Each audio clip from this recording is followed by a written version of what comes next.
Novo Nordisk, man, we have to talk about it. If we go to this little 1 year chart, it is down to 58%, and year to date, it is down about $33, which is a total of 38.37%, which is insane. Now, currently the stock price is $53.94. If we look at all-time highs, the stock was around $142. So you gotta ask yourself, is this a generational buying opportunity so you can make thousands of dollars? I don't know. Let's find out. I'm not a financial advisor, so please do your own due diligence. Let's get into it. Now, we're gonna get into the intrinsic value of Novo Nordisk to see if it's a good buy right now. But first, let's find out why the stock is falling. So for this, obviously, we're gonna use ChatGPT. Pretty much sums everything up and you don't have to read a whole paragraph. Makes it easier for you guys. So let's get into it. So one of the main reasons why the stock is falling is because they had a 2025 guidance cut. They issued their earnings yesterday on July 29th, and the sales growth forecast was cut from 13 to 21% to over 8 to 14%. So pretty much before, the low number was almost the same as the high number that was going to be throughout the year. And that obviously is primarily due to the tariffs that's going on and the whole situation going on with the United States and the European Union. Because this company, Novo Nordisk, is located in Denmark, I believe. It's a Danish company.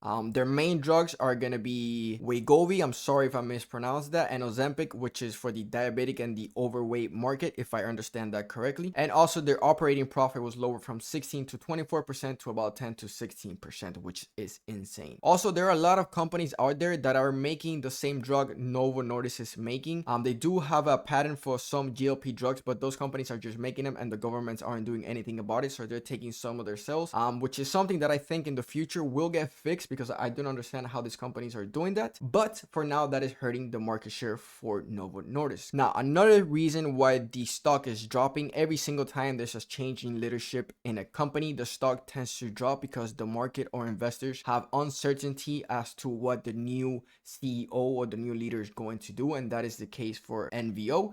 They're going to have a new CEO in August 7th. And also another key reason is that Barclays, this is a bank, they downgraded the stock due to all the risk that's going on and everything that we talked about up here. And not only that, analysts are also downgrading the stock just because of the whole market sentiment. So please understand, it's not just Novo Nordisk, it's the whole healthcare sector that is dropping. I'm going to do another video for you guys on United Healthcare as well. Now, something that I think is great about this company, has a market cap of 188 billion and they have a PE ratio of just 14.85, which is insane for probably the biggest healthcare company in Europe. And they have a great dividend yield of 3.08%. Now, if you want to have an idea of how cheap this company is, if you take a look at the EPS compared to the price, compared to the PE ratio throughout history, you can see that the price of the stock is almost at around the lows here of about $34. It's currently, as we saw, at 59 or 54. But the EPS have been increasing over time and the PE ratio is dropping. So we have an increase in EPS, which means the company is generating profits or making sales.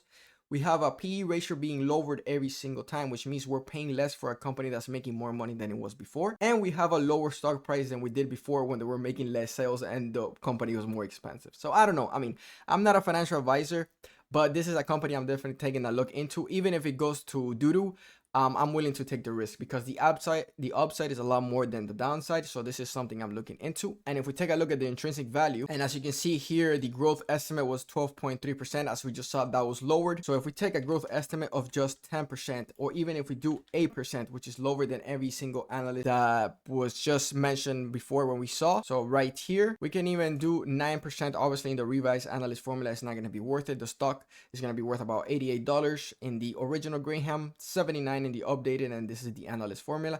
But you can still buy this company around the $51 mark with just a growth rate projection of 8. Now, if we do just 10, which is still below what the analysts were expecting, you could buy this stock at a buy price of about 59. And that includes the margin of safety of 35. So you're buying 35% lower of what the stock could be worth. So that way you have some room to make mistakes. So I mean, I don't know. I mean, this looks too good to be true for me. That's why I haven't invested in the company yet. I did have some shares before, but I sold it when the market went up a little bit. And now I'm starting to take a look at it into again because it's just too good to be true. And I don't want to miss out on the opportunity. Now, again, as we just saw in the previous video, please keep in mind this isn't in dollars. This is in Danish currency. As we just saw, EPS has been increasing. Price has been decreasing. increasing. And if we take a look at the annual financials, I mean, everything is pretty much in the green except the free cash flow. This is because they have been making a new acquisition. Again, for a huge company like this, they managed to have more assets than liabilities, which is always good when investing in a company. Their free cash flow margin is about 25% with a conversion rate of 71%. And I mean, if you look at the gross margin, this usually tends to show you a company that has moat is 84%. That is crazy. The returns on everything, the net margin over 20%, I usually like to look for. Look at this, 34%, the operating margin 44%. So everything is looking pretty good for the company. In terms of the numbers, they're healthy. I think this company can withstand the trouble that it's going through, so we have to wait and see in the future. If you enjoyed the video, please consider leaving a like. Don't forget to subscribe, and as always, I'll see you guys in the next video.